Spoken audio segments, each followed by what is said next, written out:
Hi hello welcome back to our channel. ఈరోజు మన recipe వచ్చేసి ప్రతిరోజు ఏదో ఒకటి వండాలి అని అనుకున్న వాళ్ళకైతే రోజువారీ కర్రీస్లోకి అయితే ఇది ది బెస్ట్ అని చెప్పొచ్చు. అందులో బెండకాయ, గుడ్లు, 2 ఉల్లిపాయలు, టమాటోస్ ఇందులో అయితే చాలా సింపుల్గా చేసేసుకోవచ్చండి.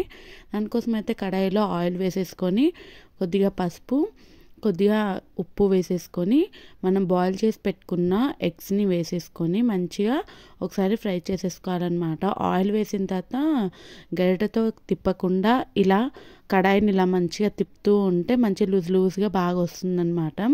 ఇలా మొత్తం ఫ్రై అయిపోవాలి. పైన అంతా కూడా గోల్డిష్ కలర్ వచ్చేంత వరకు ఫ్రై చేసి పక్కన పెట్టేసుకోండి.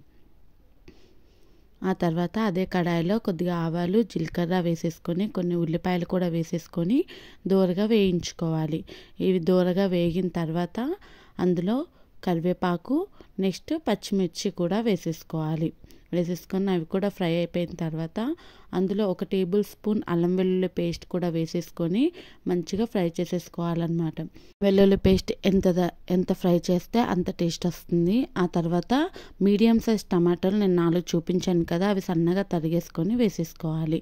అవి బాగా మగ్గిపోవాలన్నమాట. ఈ ఆయిల్లోనే మగ్గాలి, వాటర్ ఏమీ వేయకుండా. అందులో కొద్దిగా పసుపు, కొద్దిగా సాల్ట్ వేసేసుకొని మంచిగా మగ్గించుకోవాలన్నమాట. ఒకసారి మొత్తం కలిపేసేసుకొని దాన్ని మూత పెట్టేసి మగ్గించుకోవాలి.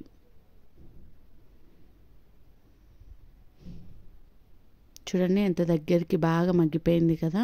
ఇలా మగ్గిపోయిన తర్వాత ఒకసారి మొత్తం కలిపేసుకొని అందులో ఒక 2 టేబుల్ స్పూన్ల కారం పొడి కూడా వేసేసుకోవాలి. వేసేసుకున్న తర్వాత బెండకాయ ముక్కల్ని ఇలా కొద్దిగా అంటే చిన్నగా కాకుండా పెద్దగా కాకుండా మీడియం సైజులో కట్ చేసేసుకొని వేసేసుకొని మొత్తం ఒకసారి కలిపేసుకొని మూత పెట్టేసి మగ్గించుకోవాలి. ఒక 5 మినిట్స్ తర్వాత మూత తీసేస్తే ఇలా మొత్తం మగ్గిపోతాయి అన్నమాట బెండకాయలంతా కూడా.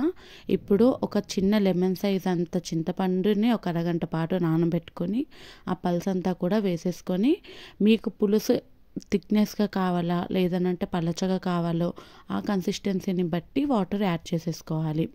అలా యాడ్ చేసేసుకొని మూత పెట్టేసి మంచిగా మసలిచ్చేసుకోవాలి.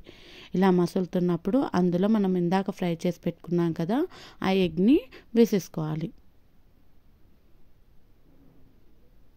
వేసేసుకున్నాక అది కూడా ఇంకొద్దిగా దగ్గర పడిన తర్వాత అందులో 1 టేబుల్ స్పూన్ ధనియాల powder, 1 table spoon garam masala వేసుకొని లాస్ట్లో కొద్దిగా కొత్తిమీర చల్లేసుకుంటే అంతే అండి. చాలా ఈజీగా చాలా సింపుల్గా కూడా అయిపోతుంది కదా. ఈ బెండకాయ ఎగ్ పులుసు మీకు నచ్చితే ఒక్క లైక్ చేసుకోండి, మన ఛానల్ని సబ్స్క్రైబ్ చేసేసుకోండి. Thank you for watching.